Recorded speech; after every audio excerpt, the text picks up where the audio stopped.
Assalamualaikum warahmatullahi wabarakatuh.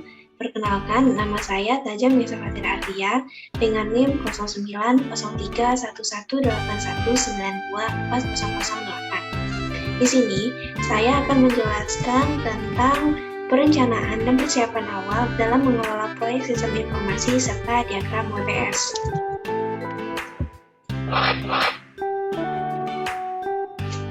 Pada kali ini, saya mengambil judul Pengembangan Sistem Informasi Distribusi Pupuk pada CVMK berbasis web. Nah, terdapat beberapa tingkatan dalam diagram WBS ini sesuai dengan tahap-tahapan tertentu. Yang pertama pada tingkat 1 yaitu ada bertahap.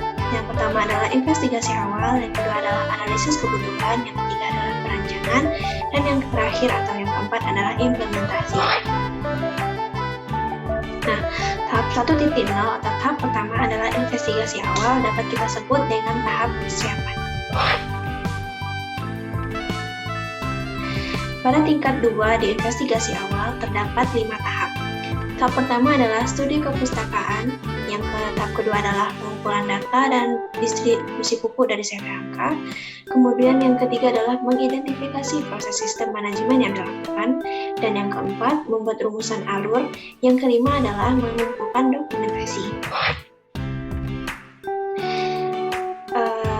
Pada studi kepustakaan terdapat satu tingkat, yaitu tingkat 3, di mana tingkat 3 ini kita akan melakukan pencarian buku, jurnal, website yang akan menjadi literatur yang akan digunakan sebagai acuan nantinya. Kemudian pada tahap kedua di tingkat 2, yaitu pengumpulan data distribusi buku dari CVMK, terdapat 4 tahap yang terdapat di tingkat 3. Pada tingkat 3 ini terdapat 4 tahap. Yang pertama adalah melakukan wawancara pada pihak terkait pada CVMK, kemudian melakukan observasi langsung. Yang ketiga adalah mengumpulkan data hasil wawancara dan observasi, dan yang kelima adalah membuat dokumentasi hasil wawancara dan observasi. Kemudian pada tahap keempat atau tingkat keempat, pada tahap pertama di tingkat 3, yang kita lakukan adalah membuat dan menyiapkan daftar pertanyaan untuk wawancara, menentukan dan membuat janji dengan pihak terkait, dan yang ketiga adalah melakukan wawancara. Sedangkan tahap yang kedua pada tingkat ketiga, yaitu melakukan observasi langsung ke CVMK, terdapat 3 tahap di tingkat keempat, yaitu yang pertama adalah membuat surat izin melakukan observasi, yang kedua adalah mengirimkan surat izin observasi, dan yang ketiga adalah melakukan observasi. Kemudian pada tingkat 2 di investigasi awal terdapat identifikasi proses sistem, yang dimana setelah tingkat 2 terdapat tingkat 3. Nah, di tingkat 3 ini yang dilakukan adalah membuat flowchart dan proses manajemen yang terjadi pada perusahaan yang terkait, yaitu CVMK, dan yang kedua adalah mendokumentasikan segala proses dan prosedur sistem manajemen. Kemudian, pada tahap keempat dari investigasi awal di tingkat 2, yaitu membuat alur sistem manajemen yang terjadi pada CVMK, terbagi lagi menjadi 5 tahap yang terjadi pada tingkat ketiga. Yang pertama harus kita lakukan adalah menganalisis peluang bisnis pada sistem distribusi pupuk CVMK. Kemudian yang kedua adalah mencari permasalahan yang terjadi pada sistem manajemen distribusi pupuk CVMK. Kemudian yang ketiga adalah kita menentukan lingkup proyek pada sistem manajemen distribusi pupuk. Dan yang keempat adalah menghitung estimasi biaya yang kita habiskan yang akan digunakan nantinya dalam pengembangan proyek. Dan yang kelima adalah membuat dokumentasi dari hasil dari project charter. Kemudian, tahap terakhir atau tahap kelima dari investigasi awal yaitu mengumpulkan dokumentasi. Di sini terbagi lagi menjadi 2 tingkat, itu tingkat 2 dan tingkat keempat. Tingkat ketiga dan tingkat keempat. Pada tingkat ketiga, yang pertama dilakukan adalah mengumpulkan dokumentasi dari hasil investigasi awal pada sistem manajemen distribusi pupuk CVMK, dan yang kedua adalah membuat dokumentasi hasil akhir dari investigasi awal pada sistem manajemen distribusi pupuk CVMK.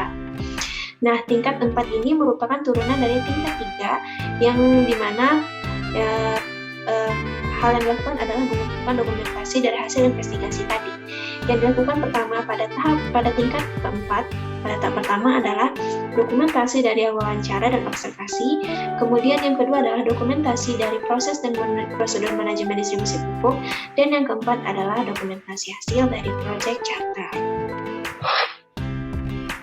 Selanjutnya, pada tingkat pertama tadi ada tahapan yang kedua, yaitu tahap 2.0, yaitu analisis kebutuhan, di mana di sini kita akan menganalisis hal yang sudah kita lakukan pada saat investigasi awal tadi. Pada tingkatan kedua setelah tingkatan 1, yaitu analisis kebutuhan, terdapat 4 tahap. Tahap pertama adalah elisitasi kebutuhan, tahap kedua adalah identifikasi aktor, tahap ketiga adalah identifikasi kebutuhan, dan tahap terakhir atau tahap keempat adalah use case diagram.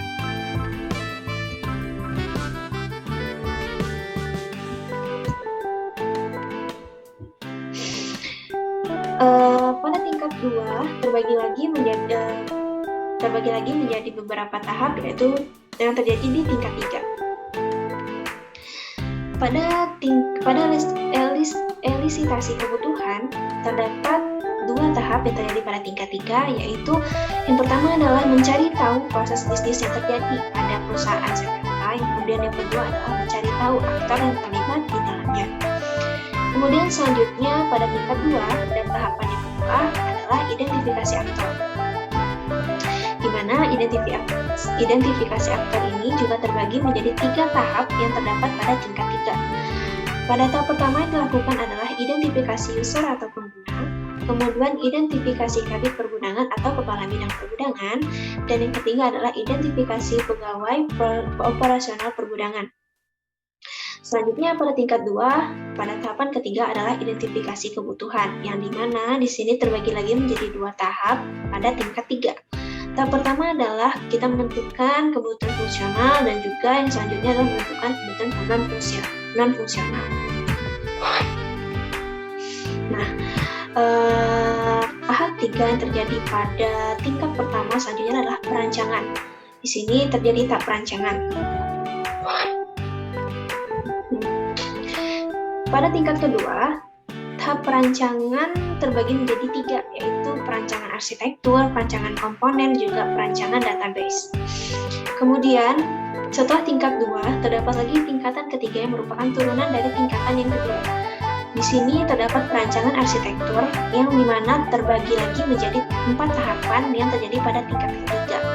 Tahapan yang pertama adalah membuat use case diagram, kemudian membuat skenario, dan membuat sequence diagram, dan terakhir juga pembuatan kelas diagram. Kemudian tahap kedua pada tingkat 2 juga terbagi menjadi dua tahap yang terjadi pada tingkat 3. Tahap pertama adalah kita merancang algoritma dan juga merancang interface. Nah, setelah perancangan, maka tahap terakhir adalah implementasi, yaitu tahap penerapan.